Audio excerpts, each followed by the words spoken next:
L-Uffiċċju tal-Prim Ministru pubblika termini ta' referenza ta' inkjesta amministrattiva maħtura minnu stess u ser titmexxa mill-imħallef emeritu Jeffrey Valencia biex tistabbilixxi l-fatti u ċirkustanzi li waslu għas-serqa ta' reżina tal-kannabis li kienet maħżuna fil-kwartieri tal-Forzi Armati ta' Malta f'Ħal Safi fil-lejl ta' bejn 22 u 23 ta' frar.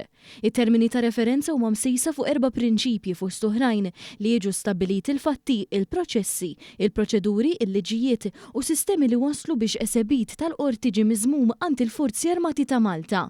Da minn barra li għandu jiġi eżaminat jekk itteħdux il-miżuri kollha ta' sigurtà li kien hemm bżonn f'dan ir-rigward. Fit-termini intalab ukoll għandu jiġi investigat jekk kienx hemm relazzjoni bejn id-deċiżjonijiet meħuda minn kull dipartiment tal-Gvern u dan il-każ.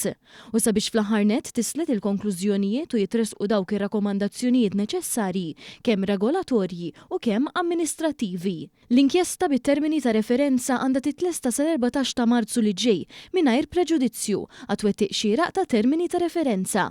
Il-Prim Ministru talab direzzjoni mingħand l-imħallef Valencia dwar il-pubblikazzjoni tal-inkjesta bilan li tkun issalvagwardjata l-integrità tas-sigurtà nazzjonali u l-proċess ġudizzjarju.